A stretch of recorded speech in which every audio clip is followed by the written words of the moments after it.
जय श्री राम दोस्तों। आप सबका उन्नति एस्ट्रोवाला के यूट्यूब चैनल पर स्वागत है। जैसा कि आप जानते हैं, मैं जब भी वैदिक एस्ट्रोलॉजी के ऊपर कोई वीडियो बनाता हूं, उसका विशेष रूप से उदाहरण के साथ उसको बनाता हूं। तो आज जो कुंडली में है, जैसे कि आप देखेंगे कि रविचंद्रन अश्विन ने आज रिटायरमेंट का अनाउंस किया है और वो विदेश की धरती से अनाउंसमेंट किया है। देखिए, खेल के अंदर खिलाड़ी का जीवन कब शुरू होगा, कब अंत होगा, बहुत सी चीजों के ऊपर हम बात कर सकते हैं, लेकिन आज ये टाइमिंग को हम डिकोड करने की कोशिश करेंगे। और ये चार्ट पे बहुत सारे लोग डिबेट कर सकते हैं कि उनका ओरिजिनल है क्या नहीं है। मेरा अपना एक टेक्निक रहता है, जिस चार्ट के ऊपर मेरी अपनी एनर्जी रहती है उसी के अनुसार मैं उस चार्ट का एनालाइज करता हूँ। मैंने हमेशा अपने वीडियो में बताया है, जब भी मैं प्रिडिक्शन देता हूँ वैदिक में, कि भाई जब भी किसी ग्रह की महादशा चलती है, क्योंकि वैदिक के अंदर महादशा का बहुत महत्वपूर्ण है। जब तक महादशा का जो प्लेनेट है, जैसे इस केस में बुध है, तो बुध ग्रह की महादशा चल रही है, तो बुध ग्रह जहां बैठा है वहां का रिजल्ट देने से पहले वो अपने नक्षत्र, जहां जहां उसके नक्षत्र पड़ेंगे, तो बुध के जो नक्षत्र हैं वो 4 नंबर राशि में, 8 नंबर राशि में और 12 नंबर राशि में पड़ेंगे। तो 4, 8, 12 नंबर राशि में पड़ेंगे, तो इसका एक्टिवेशन का टेक्निक जो है, कब वो महादशा में, क्योंकि बुध की महादशा तो 17 साल की रहती है, 17 साल में से कब वो कहाँ देगा ये मैं अपने कोर्स के अंदर बताता हूँ। लेकिन यहाँ पर अगर आप देखिएगा कि वो बुध जो है, यहाँ पर राहु जो है वो रेवती नक्षत्र में भी बैठा है। 4 नंबर की राशि में कोई ग्रह नहीं है, 12 नंबर में है वो। तो 12 नंबर आप जैसा कि जानते हैं विदेश को इंडिकेट करता है, राहु विदेश का कारक है, वो राहु के नक्षत्र में भी बैठा हुआ है। और 8 नंबर का जो राशि है उसमें शनि बैठा हुआ है। तो बाकी तो हम ये जैसे प्रिडिक्शन में ये यू के और यू आर और जी के हम नहीं लेते हैं, इसको वैदिक में हम नहीं अभी यहाँ पे करेंगे। लेकिन प्रोमिनेंटली अगर राहु रेवती के नक्षत्र में बैठा है, तो इसका मतलब ये फोर्थ हाउस उनका एक्टिवेट होना चाहिए, क्योंकि वहां पे 12 नंबर की राशि भी है और बुध उसको देख भी रहा है। तो यहाँ से आपको कारण पता चल गया होगा, क्योंकि जब इनकी महादशा चली, जो अभी चल रही है बुध में बुध, क्योंकि ये जब वैदिक में प्रिडिक्शन देते हैं तो ये महादशा, अंतरदशा, प्रत्यंतर दशा, सूक्ष्म दशा और आप ये कह सकते हैं सूक्ष्म दिशा। तो यहाँ 5 तक होते हैं, लेकिन अगर आप पहले 3 भी लेंगे, 1, 2, 3, तो ये इंपॉर्टेंट है, क्योंकि यहीं से रिजल्ट का पता चलना है। सैटर्न और राहु का, यानी सूक्ष्म दशा और प्राण दशा के अंदर, तो वो इवेंट का ही बेसिकली वहां पर टाइमिंग निकालने का होगा। लेकिन अगर रिजल्ट तो है, बुध बुध और गुरु ही यहाँ पर कर देगा। तो वैदिक में 10वां भाव जो है वो प्रोफेशन का कह लीजिए, या कार्य का कर लीजिए, या कर्म का कह लीजिए। और दसम से जो छठा भाव है वो भी बहुत इंपॉर्टेंट है, क्योंकि जब भी आपको किसी के काम धंधे की बात देखनी है तो 10वां भाव को देखना है, और 10वां भाव से जो छठा पड़ता है यानी तृतीय भाव देखना है। तो यहाँ पर आपको ये हाउस, जब भी किसी के प्रोफेशन को सिलेक्ट करना हो या प्रोफेशन की कोई भी इवेंट होगी, तो दसम और तृतीय भाव का बहुत इंपॉर्टेंट रोल होता है। तो यहाँ पर आप देख सकते हैं कि मैंने महादशा को भी यूज किया, ग्रह की एनर्जी को भी यूज किया, और वो जो काम वहां से, क्योंकि ये काम से संबंधित है, तो राशि चार्ट में इसको विशेष रूप से मैंने यहाँ पर इसको लगाते हुए आपको प्रिडिक्शन देने की कोशिश की। क्यों इनका विदेश में जाके ही अनाउंसमेंट अपने कैरियर को खत्म करने की यूज हुआ। लेकिन यहाँ पर एक दूसरी बात आप ये भी देख सकते हैं, मैं चाहता तो यहाँ पे आपको ट्रांजिट से भी बताता, क्योंकि राहु केतु के ऊपर राहु केतु का है, तो अवश्य ही व्यक्ति के जीवन में बहुत अच्छी इवेंट होती है।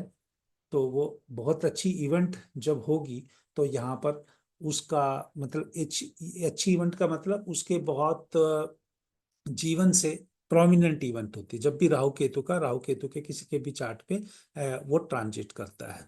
लेकिन वहां पर गुरु से किसी प्रकार से संबंध बनना चाहिए, क्योंकि गुरु यहाँ पर वक्री है, और गुरु जब दसम राशि में जाएगा तो वो केतु से अवश्य संबंध बनाएगा इस प्रकार से। और शनि भी जो ट्रांजिट है वहां पर तृतीय भाव से जा रहा है। तो ये वैदिक का राशि चार्ट के हिसाब से प्रिडिक्शन है कि भाई वहां पर इनके हाउसेस ऐसे एक्टिवेटेड थे, और राशि चार्ट में ये दिख रहा था या लगन चार्ट में ये दिख रहा था कि हाँ इनके जीवन की इस टाइम पे कोई सडन इवेंट होने की संभावना बनी हुई है। लेकिन क्योंकि दशमांश या D10 चार्ट जो है वो भी इंपॉर्टेंट है कार्य क्षेत्र के लिए, क्योंकि वो बताएगा। तो यहाँ पर अगर आप देखेंगे तो बुध का जो है, बुध यहाँ पर सप्तम भाव में बैठा हुआ है, और जो जुपिटर जो है वो अपना अष्टम भाव में बैठा हुआ है। तो जब भी ये चार्ट में 212 होंगे तो जातक को कोई ना कोई लॉस की या कोई ना कोई ऐसी इवेंट को लेने को मजबूर करते हैं। और खासकर जब भी अष्टम भाव का संबंध हो जाता है तो वो जातक के जीवन में बदलाव या कुछ भी कैरियर से रिलेटेड तो तब हम देखेंगे क्योंकि उसका किसी रूप से दसम भाव से संबंध बनना चाहिए। लेकिन क्योंकि वो D10 ओवरऑल कैरियर का चार्ट है, उसमें गुरु जो रिजल्ट का डिफाइन करता है वो अष्टम भाव में गया, यानी कोई इन्होंने सोचा होगा कि अब मेरा समय आ गया है तो नया कैरियर, एक कैरियर खत्म करना है और दूसरे को इनको शुरू करना है। ये ट्रांसफॉर्मेशन का हाउस है तो वो भी एक्टिवेट था। उसके ऊपर से केतु भी जा रहा है, और शनि का गोचर है कि केतु के ऊपर ही है, लगन के ऊपर से। लगन में केतु बैठा हुआ है शुक्र के साथ, तो ट्रांजिट भी है, तो मे भी कोई रिलेटेड टू बिजनेस और मे भी सम ऐसा बड़ा ये इन्होंने बदलाव की इस टाइम पे सोचा हुआ है। और गुरु सूर्य के ऊपर से जा रहा है, तो ये इन्होंने बड़ी सोची समझी जो भी प्लानिंग पहले से होगी, लेकिन इसकी जो सिचुएशन है वो एक सडन में डेवलप होनी पड़ी, जबकि हो सकता था कि ये इसको और 6-7 महीने भी पीछे जा सकता था। लेकिन क्योंकि अभी एनर्जी बनी हुई है, एनी हाउ ये मई या जून तक ये इवेंट खींच सकता था, उससे पहले इनको ये अनाउंस करना ही था। तो यहाँ पर अगर आप देखेंगे कि वैदिक से भी देखेंगे, गुरु क्योंकि सप्तम भाव में बैठा है, सप्तम राहु राहु के साथ बैठा हुआ है, और जिसमें 10th हाउस का जो लॉर्ड है वो भी मार्स बनता है।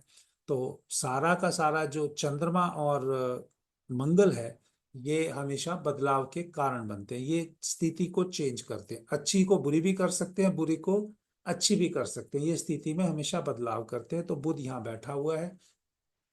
कभी भी किसी जातक का देखिएगा, कभी कोई चेंज आएगा अगर कोई महादशा का प्लेनेट प्रोमिनेंटली वो मंगल और चंद्रमा के साथ संबंध बना रहा है, तो वहां पर वो बदलाव की स्थिति को और प्रोमिनेंट कर देते हैं।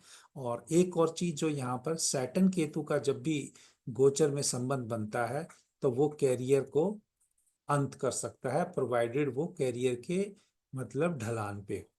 कि अभी ये तो भैया अगर यंग एज में भी आ सकता है तो उस टाइम पे आपको सिर्फ नौकरी बदलेगी या आपके प्रोफेशन में जो कर रहे हैं वो दिक्कत आएगी। लेकिन सैटर्न केतु का कॉम्बिनेशन बहुत इंपॉर्टेंट हो जाता है। सैटर्न केतु का कॉम्बिनेशन आते हुए तो उस स्पोर्ट की या उस नौकरी की किसी भी के जातक में आए तो वो एक अंत जरूर कराता है। तो इस चार्ट में भी अगर आप देखेंगे, राशि चार्ट में भी देखेंगे, तो एक विशेष रूप से शनि और केतु का संबंध बनता है। शनि और केतु का संबंध क्यों बनता है वो मैं यहाँ एक्सप्लेन नहीं कर रहा हूँ, क्योंकि शनि केतु का जब तक संबंध नहीं बनेगा तब तक वो जातक को प्रोफेशन खत्म नहीं होगा। तो लेकिन अगर मान लीजिए कोई सीखना चाहता है, उसको कहीं डाउट ना रहे, क्योंकि यहाँ पर शनि जो है गोचर कर रहा है अपनी स्वयं की राशि से, और यहाँ पर जो इसका को लॉर्ड है वो राहु भी बनता है, राहु वहां पर सामने देख रहा है।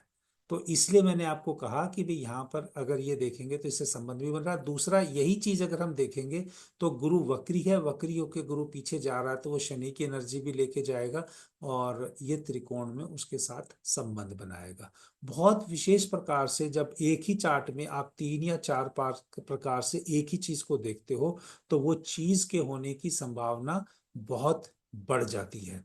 तो बुध ने इसके लिए आप कह सकते हो जो इवेंट होनी है उसको डिसाइड करना है, और बुध की ही अंतर्दशा में क्यों वो डिसीजन लेना है, तो वो भी बुध ही बनना है।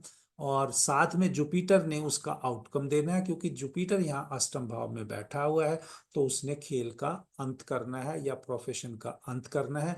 और यहाँ पर भी इनकी राशि चार्ट में भी बुध थर्ड हाउस में है। बुध जब थर्ड ना गुरु जब थर्ड हाउस में होता है लगन चार्ट में, तो उसको मतलब लगन चार्ट में बुध अगर तृतीय भाव में है तो उसको मरण कारण स्थान भी बोलते हैं।